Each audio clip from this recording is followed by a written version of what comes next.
Assalamualaikum warahmatullahi wabarakatuh. Kali ini saya ingin coba menjawab dan membahas mengenai pertanyaan sejauh mana manfaat iklan digital atau di media sosial ya, pemanfaatan iklan di media sosial di era pemilu 2024. Saya akan membahas dulu dengan penjelasan awal ya, bahwa saat ini memang pengguna medsos di Indonesia itu sangat tinggi ya, sangat tinggi sekali, terutama Facebook ya, Facebook, kemudian TikTok, kemudian Instagram, lalu YouTube, kemudian Twitter ya. Terutama untuk sarana komunikasi juga sekarang sudah pakai Telegram, kemudian WhatsApp ya, dan lain-lain. Nah, di Indonesia itu mayoritas pengguna media sosial itu adalah pelajar dan mahasiswa ya, kalangan milenial. Itu tambah kalangan pebisnis, pekerja, wira swasta ya, yang totalnya itu sampai 62%. Nah, selebihnya ya ada ibu rumah tangga ya, kemudian ada pekerja-pekerja sosial dan lain-lainnya.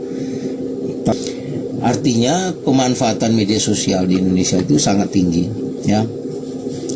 Nah, memang kalau kita lihat di luar negeri pun saat ini tren penggunaan media sosial itu sudah sangat menjadi suatu keniscayaan dalam pemilu ya. Seperti kita ketahui, negara yang tingkat ekonominya masih di bawah kita di Afrika ya, di Ghana itu 2 kandidat presiden menggunakan SMS dan Twitter ya untuk mendulang suara. Selain itu juga ada penggunaan SMS, kemudian juga penggunaan Facebook ya, yang cukup tinggi di Eropa Barat ya, di Eropa Tengah. Kemudian di Amerika itu juga sangat dominan, karena di Amerika itu Facebook sempat dituding terlibat dalam kampanye salah satu calon presiden. Tapi intinya media sosial telah digunakan secara masif di negeri Paman Sam ini ya, terutama Facebook, Twitter ya, TikTok, Instagram ya.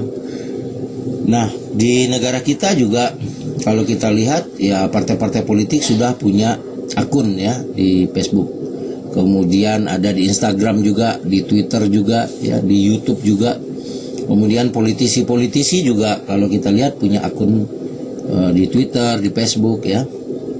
Juga ada yang punya akun YouTube ya, broadcast sendiri gitu. Nah, politisi dan tokoh-tokoh kita. Artinya memang media sosial sudah tidak dapat dilepaskan dari masyarakat kita, karena memang sudah zamannya, sudah eranya. Nah, sekarang terkait dengan pemilu 2024, ini menjadi kompetisi digital nantinya. Tidak saja kompetisi manual atau sifatnya darat ya, kampanye tatap muka, kemudian pencitraan dan lain-lain, tapi juga akan banyak iklan-iklan atau sosialisasi, mempromosikan diri, mempromosikan partai di media sosial. Karena memang salah satu cara untuk menjangkau pemilih yaitu selain dengan tatap muka juga melalui media sosial ya.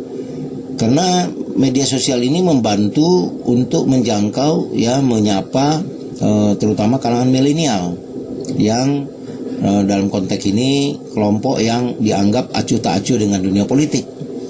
Ya, mungkin sebagian masyarakat yang karena kesibukan, aktivitas sehari-hari yang sibuk dan lain-lain, ya mereka tidak terlalu memperhatikan kompetisi dunia politik.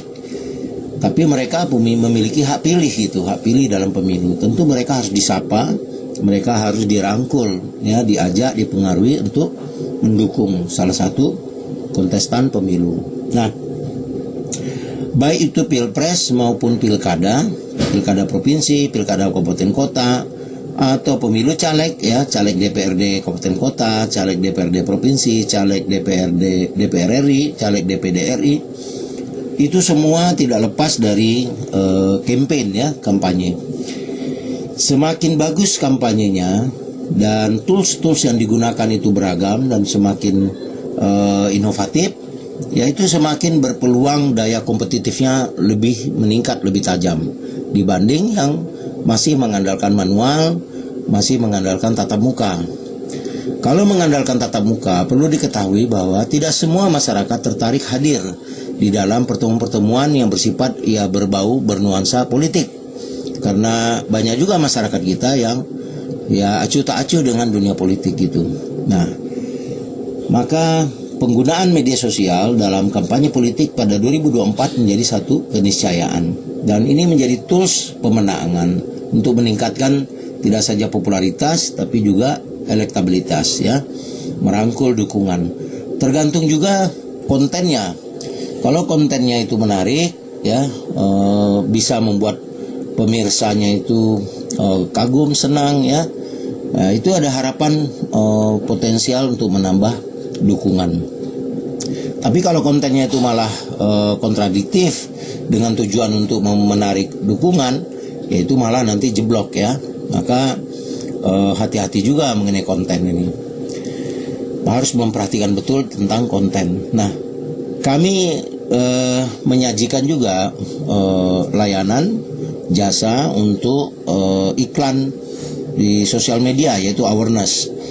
Awareness ini memang terfokus pada 3 platform saja, yaitu Facebook, Instagram, dan TikTok. Karena yang 3 ini yang paling dominan di kalangan milenial, anak muda di Indonesia gitu. Bahkan sekarang ceramah-ceramah agama pun sudah ada TikToknya, tidak hanya video-video singkat yang humor ya, lucu-lucuan gitu, tapi juga produk-produk motor ya, mobil, apapun sekarang sudah dipakai TikTok.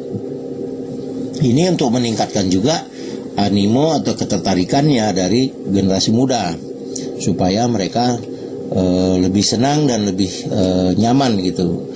Karena TikTok, Instagram, dan Facebook itu adalah platform yang sangat rutin dibuka kalangan milenial di Indonesia. Nah, awareness yang kami tawarkan ini memang platformnya tadi ketiga itu Facebook, Twitter, dan Facebook, Instagram, dan TikTok. Nah, kontennya itu tergantung klien kami. Kontennya itu berupa video yang tidak boleh lebih dari 60 detik ya. Ya nggak boleh panjang-panjang, harus singkat, padat, ya sesuai dengan tujuan itu. Karena kalau terlalu panjang juga nanti tidak efektif untuk pemirsanya gitu. Nah, konten dari klien, nah kami menggunakan mesin SEO untuk menyebarkannya dengan target kabupaten kota yang diinginkan dan provinsi atau provinsi yang diinginkan. Jadi bisa diklaster berdasarkan wilayah kabupaten kota atau provinsi.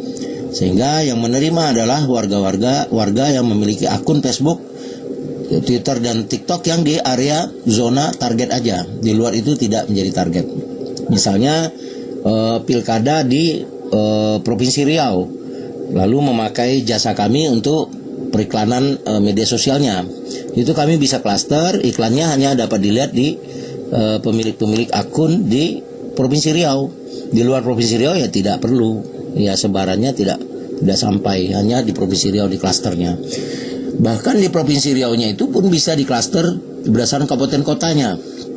Misalnya hanya di Pekanbaru saja, atau di Dumai, atau di Rohul gitu. Beberapa kabupaten saja, Bengkalis misalnya. Begitu juga DKI Jakarta. Hanya Jakarta Selatan saja. Jadi ya pemilik akun-akun Facebook di Jakarta Selatan saja yang dapat melihat iklan tersebut. Di luar Jakarta Selatan ya mereka tidak melihat. Itu klasternya. Kenapa? Karena pembiayaannya itu tergantung dari jumlah akun target juga. Kalau akun targetnya itu melebar sampai ke luar negeri, sampai seluruh provinsi, padahal tujuannya hanya untuk mendapatkan dukungan warga Jakarta Selatan dan Jakarta Pusat misalnya. 2 itu saja ya. Kalau melebar kemana-mana, ongkosnya lebih tinggi, ya menjadi sia-sia iklan itu. Kasihan juga calegnya atau kliennya membayar mahal-mahal gitu. Nah, demikian ya penjelasan saya mengenai awareness ya produk kami untuk social media campaign. Nah, ini manfaatnya sangat besar sekali untuk merangkul perolehan suara yang lebih signifikan, ya, suara tambahan, tanpa perlu berpikir mendatangi orang per orang itu, ya. Kampanye tatap muka tetap diperlukan, ya, belusukan dan door to door campaign tetap diperlukan, menggerakkan tim pemenangan di lapangan tetap diperlukan. Tapi juga iklan digital juga diperlukan, ya, serangan udara kalau istilahnya para politisi kita, serangan udara. Serangan darat diperlukan, serangan udara juga diperlukan. Makin kuat dilakukan dua ini penetrasinya, maka baik itu partai politik maupun kandidat presiden, kandidat kepala daerah atau calon legislatif, ya, potensi kemenangannya akan lebih tajam dan lebih meningkat.